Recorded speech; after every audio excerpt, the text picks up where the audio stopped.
Assalamualaikum, welcome to Facebook Tech Learning. Our today's topic is framing.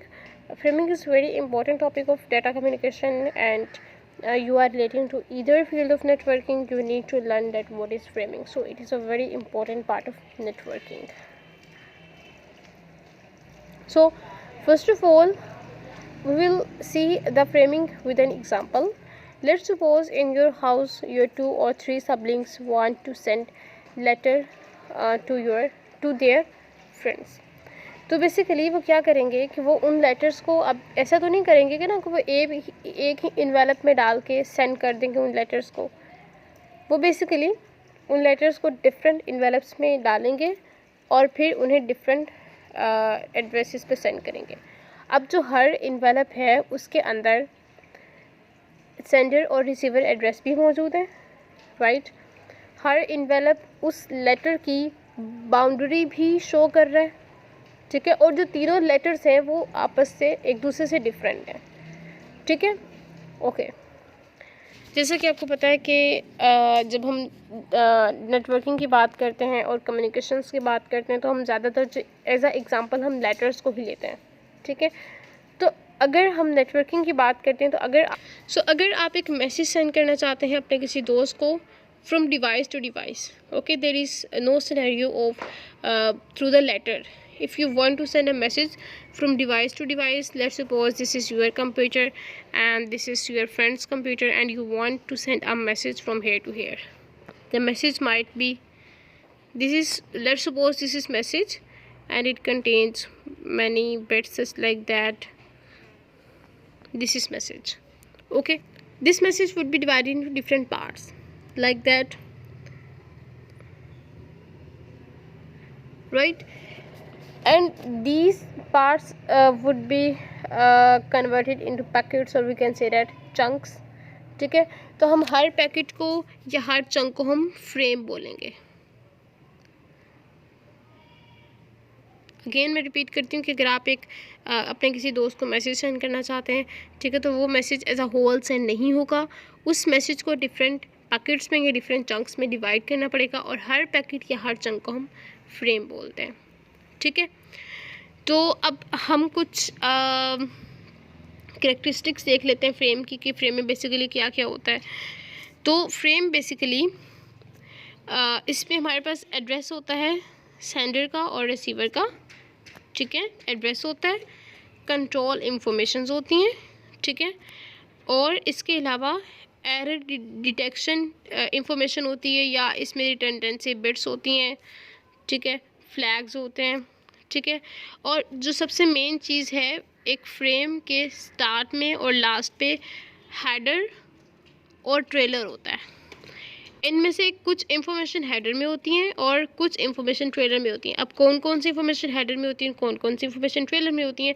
तो basically जो address हो गया, control information हो गई, ठीक है, वो हेडर में होते हैं. और जो एरर डिटेक्शन और रिटर्डेंसी बिट्स होती हैं वो हमारे पास ट्रेलर में होती है. आपको पता है ना कि जब भी कोई मैसेज सेंड किया जाता है ऑन द नेटवर्किंग तो एरर के चांसेस होते हैं. तो उन एरर को डिटेक्ट करने के लिए, ठीक है, इंफॉर्मेशन होते हैं या हम कह सकते हैं कि रिटर्डेंसी बिट्स होती हैं. अब जो फ्लैग है, फ्लैग बेसिकली डिफाइन करता है बाउंड्री ऑफ फ्रेम.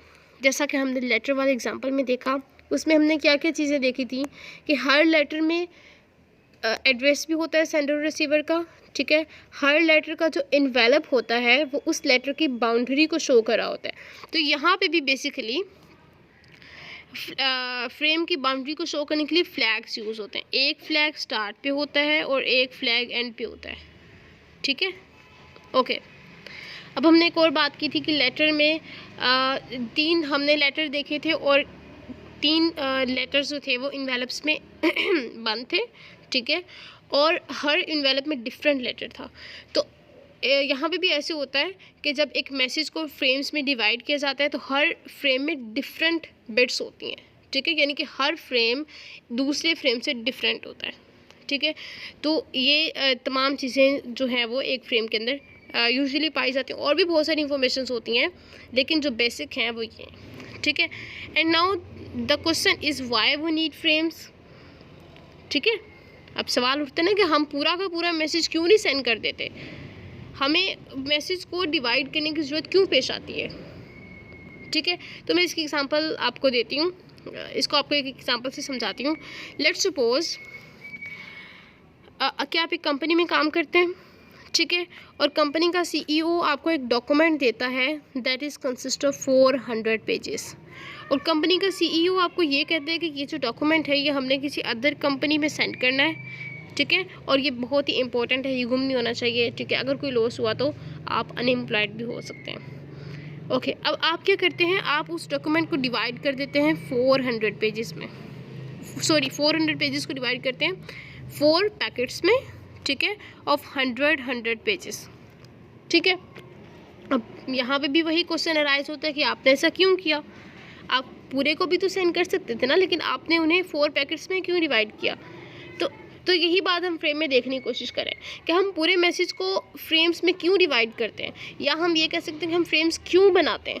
तो इसका आंसर ये है कि अभी मैं एग्जांपल से समझाती हूँ कि आपने इन 400 पेजेस को 100 पेजेस में इसलिए डिवाइड किया क्योंकि आपने ये सोचा कि अगर तो मैं 400 पेजेस सेंड करता हूँ तो हो सकता है कि अगर 400 पेजेस लॉस्ट हो जाएंगे तो बहुत बड़ा नुकसान होगा, और हो सकता है कि मैं अनएम्प्लॉयड भी हो जाऊँ, ठीक है। लेकिन अगर आप 100 पेजेस के 4 पैकेट सेंड कर देंगे तो अगर इन केस एक पैकेज लॉस्ट भी हो जाता है तो 3 तो मिल जाएंगे ना, लॉस कम होगा, ठीक है। इन डाटा कम्युनिकेशन और नेटवर्क सेम ऐसा होता है, हम मैसेज को डिवाइड इसलिए करते हैं ताकि अगर उनमें से कोई एक, ताकि अगर पूरा मैसेज लॉस होगा तो हमें रीसेंड करना पड़ेगा, ठीक है। लेकिन अगर हम उनके फ्रेम्स बना के सेंड कर देंगे तो अगर कोई फ्रेम लॉस भी हो जाता है तो थोड़े छोटे फ्रेम को सेंड करना हमारे लिए ज़्यादा इजी होगा। आप खुद सोचें, बड़ा मैसेज सेंड करना ज़्यादा इजी होगा या छोटा मैसेज सेंड करना ज़्यादा इजी होगा। ऑब्वियसली जो उसका एक मैसेज का जो छोटा सा पार्ट है वो सेंड करना ज़्यादा इजी होगा। तो अगर इन केस कोई लॉस हो जाता है तो आपको पूरा मैसेज सेंड करने के बजाय उस मैसेज का सिर्फ छोटा सा पार्ट ही सेंड करना पड़ेगा। तो that is the need of frame, that is the reason for we need frame. Okay, we have seen that why we need framing, and the framing basically done at the data link layer, right, and each frame is distinguishable from other। जैसा कि हमने अभी बात की कि हर जो frame होता है एक मैसेज में डिफरेंट फ्रेम्स होते हैं, ठीक है, और हर फ्रेम दूसरे फ्रेम से डिफरेंट होता है, ठीक है। और अगली जो बात है वो ये है कि अब देखें सारा का सारा मैसेज सेंड किया जा सकता है, ठीक है, लेकिन क्यों नहीं सेंड किया जाता, क्योंकि अगर पूरा मैसेज लॉस्ट हो जाता है तो फिर हमें उस पूरे मैसेज को रीसेंड करना पड़ता है। अगर हम उसकी फ्रेमिंग कर लेते हैं तो फिर हमें अगर इन केस अगर कोई लॉस होता है तो फिर हमें मैसेज का छोटा सा पार्ट ही सेंड करना पड़ता है, ठीक है। So now we have types of framing. So there are basically 2 types of framing, and the first one is fixed size frames and the second one is variable size frames, right? So we will see that what is fixed size frame and what is variable size frame. Fixed size frame में basically जो frame का size होता है वो बिल्कुल fix होता है, ठीक है। फिक्स साइज़ फ्रेम में बेसिकली हमें उसकी बाउंड्री को डिफ़ाइन करने की ज़रूरत नहीं होती। अभी हमने कहा ना कि एक फ्रेम की बाउंड्री को डिफ़ाइन करने की ज़रूरत होती है कि फ्रेम कहाँ से स्टार्ट हो रहा है, कहाँ पे एंड हो रहा है। अब एक मैसेज में डिफरेंट फ्रेम्स होते हैं, ठीक है, तो अब सिस्टम को ये भी देखना है कि फ्रेम स्टार्ट कहाँ से होता है और एंड कहाँ पे होता है। तो यहाँ पे बेसिकली हमें बाउंड्री डिफ़ाइन करने की कोई ज़रूरत नहीं, क्योंकि जो उसका साइज़ है 4 है, 5 है, 6 है, वही बेसिकली डिफ़ाइन करता है कि फ्रेम की बाउंड्री के तौर पे एक्ट करता है, ठीक है। Okay, now we have variable size frames. Variable size framing में बेसिकली हमें उसका साइज़ डिफ़ाइन करने की ज़रूरत पड़ती है। We need a way to define the end of frame and the beginning of text, ठीक है। सो इसके लिए अभी हमने ऊपर बात की थी फ्लैग्स की, तो फ्लैग्स बेसिकली यहाँ पे यूज़ होते हैं क्योंकि इसका साइज़ फिक्स नहीं होता, ठीक है। तो फ्रेम के बिगिनिंग और एंड को डिफ़ाइन करने के लिए हमें फ्लैग्स की ज़रूरत पड़ती है, ठीक है।